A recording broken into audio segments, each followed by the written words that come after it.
Welcome back to the show. Hannah Irwin with Walking Mountain Science Center is joining us now, and we're talking strictly about birds for this show. And birding or bird watching is what you like to call it, right? Yes. How are you today? Birding. I'm great. Thank you very much for having me today. Thanks for coming in today. I just want to encourage everybody to get out and go birding because it's actually easy to get started. Go birding. It's probably pretty low impact. Absolutely. You just bring some binoculars maybe and a notebook. You don't need anything really to get started, but as you get better and better, more interested in it, you can get binoculars and scopes and all kinds of gear, but really you just need to get outside. You can go even into your backyard. So what started it for you with birds? Did it have anything to do with Sesame Street and Big Bird? It did. Big Bird was my favorite character on Sesame Street.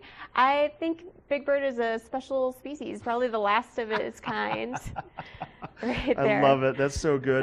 Let's get right into it. So we have birds everywhere around our homes. We all do. Everything from hummingbirds to the crows to the infamous magpies. Yes, we do. And finches. Tell us a little bit about how we can identify some of these birds and what their stories are. Yeah, an easy way to get started is just to think about a common bird that you know. A lot of people know the American robin really well. So just comparing the size of the bird to a robin is a really good idea to get started for when you're trying to figure out what you're looking at. Is it bigger or smaller than a robin? Is it bigger or smaller than a crow? Something that you're really familiar with. And that is really helpful to get started. And then the other thing is just paying attention to the shape of the bird. Is it standing upright or is it tilted down? Is it crawling backwards? Those body behaviors and the silhouette of the bird can really help you identify the bird. And do certain birds come out at different times of the day? Are they always out all the time? Definitely, they'll be out at different times. So paying attention to those environmental factors. What kind of habitat are you in? Is it dry? Is it wet out? Are you next to the river? What is that one?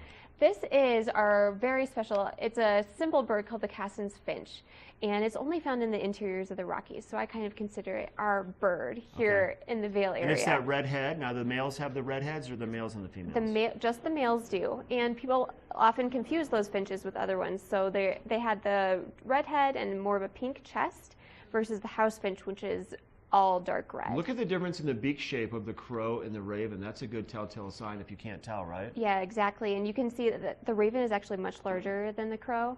The beaks are very different. The beak of the raven is much thicker.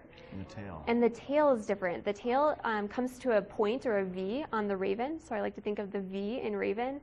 And the crow has a fan-shaped tail. It's more rounded, so I like to think of it as a C or an O. Okay, so you guys have bird walks 4 days a week, Mondays and Wednesdays at the Science Center in Avon, and Tuesdays and Thursdays at the Vail Nature Center.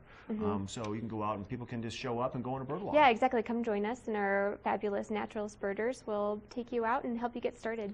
How long is a bird walk? Just an hour. Just an hour. Yeah, that's all it takes to get started. You probably find, and you don't have to go very far. I mean, you start seeing the first bird you see, you're going to kind of zoom in and try to focus on it, figure out what it is. Yeah, exactly. And you can, if you wanted to start on your own, go in your backyard and sit for a while. That's all it takes. Anna, thanks for coming in. You're very welcome. I love it. Find out more about birds. You can go to Walking Mountain Science Center and go on a bird walk 4 days a week. Megan has your weather coming up next.